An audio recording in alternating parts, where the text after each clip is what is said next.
सुप्रभात छात्रों, आज हम शास्त्री द्वितीय वर्ष का क्लास लेंगे जिसमें हम आप लोगों को रश्मि रथी के प्रथम स्वर के बारे में पढ़ा रहे थे छात्रों। ठीक है, आज उसके आगे के पंक्तियों के बारे में पढ़ाएंगे, उसके शब्दार्थ, उसके भावार्थ के बारे में पढ़ाएंगे छात्रों। ठीक है, तो आगे हम आप लोगों को देखते हैं।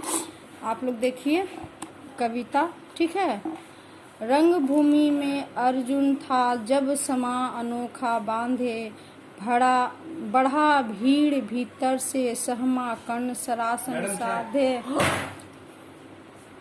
कहता हुआ तालियों से क्या रहा गर्भ में फूल, अर्जुन तेरा सुयश अभी क्षण में होता है धूल।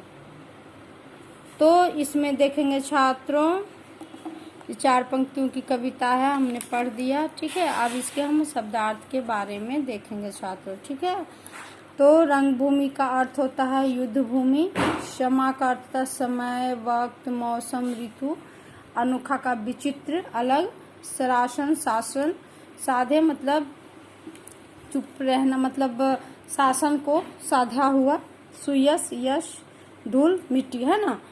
तो ये सारे शब्दार्थ हुए छात्रों। उसके बाद भावार्थ के बारे में दे, तो इसमें कवि कहते हैं, यहाँ कवि ने अर्जुन के भी गुण को दिखाने की कोशिश की है कि अर्जुन के वीरता को, उसके धनुर्धर वीरता को देखकर किस तरह युद्ध भूमि में कर्ण सहम जाते हैं, डर जाते हैं, इसका वर्णन कवि ने किया है ना। तो कहते हैं कि रंग भूमि में अर्जुन था जब समा अनोखा बांधे। जब दिनकर जी आगे कहते हैं कि जब अर्जुन युद्ध भूमि में आते हैं तो युद्ध भूमि का मौसम ही बदल जाता है, बिल्कुल। क्योंकि सब लोग, क्योंकि अर्जुन को लोग, सबों के मन में ये है कि अर्जुन जैसा धनुर्धर इस दुनिया में कोई नहीं है, इसलिए उसके आने से युद्ध भूमि का मौसम ही बिल्कुल बदल जाता है। हाँ, और ऐसा लगता है कि अर्जुन के आने से ऐसा लगता है कि ऐसा समा बंध गया है कि चारों तरफ उसकी जय जयकार, उसके पक्ष वाले जय जयकार करने लगते हैं, और सामने जो विरोधी है, जो युद्ध भूमि में जो दुश्मन है, वो क्या होते हैं, डर जाते हैं। तो इसी का वर्णन कवि करते हैं। कवि आगे कहते हैं कि सभी को लगता है कि अर्जुन जैसा धनुर्धर वीर कोई है ही नहीं, ऐसा देखकर कर्ण के भीतर से डर जाता है। क्या है, बढ़ा भीड़ भीतर से सहमा कर्ण सरासन साधे। कर्ण जो है वो भीतर से बिल्कुल डर जाते हैं, और डरने के बाद ऐसा लगता है कि एक ऐसे शासन के समान वो चुप हो जाते हैं कर्ण, जो किसी के हुक्म पर चलता है ना।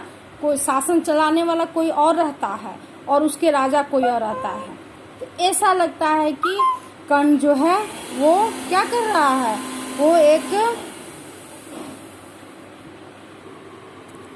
तो ऐसा लगता है कि कर्ण जो है वो क्या है, भीतर से उस शासन के हुक्म पर, जैसे कोई शासन चलाता है और उसका हुक्म देने वाला कोई और रहता है, ऐसे लगता है कर्ण भी उसी हुक्म पर चलता है, और इसलिए वो डर जाता है ना। तो छात्रों देखिए, यहाँ पर कवि ने अर्जुन के वीरता का गुणगान किया है, और कर्ण के सहमे हुए अंदर के भीतर का भी व्यक्तित्व उन्होंने बाहर लाने की कोशिश की है कि कितना भी वीर पुरुष हो, कहीं न कहीं उसके अंदर भी डर का भाव आ ही जाता है। ठीक है, आगे की पंक्ति हम देखते हैं कि कहता हुआ तालियों से क्या रहा गर्भ में फूल, अर्जुन तेरा सुयश अभी क्षण में होता है धूल।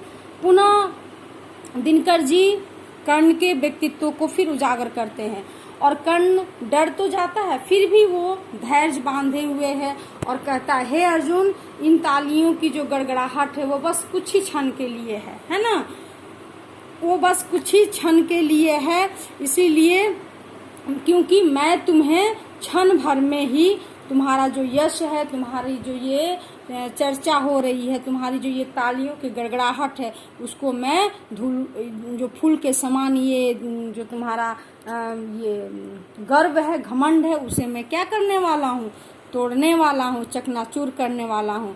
यानी जिस वीरता पर तुम घमंड करते हो अर्जुन, उसे मैं तोड़ने वाला हूँ, और इसलिए तुम ये मत समझो कि मैं कमजोर हूँ, नहीं।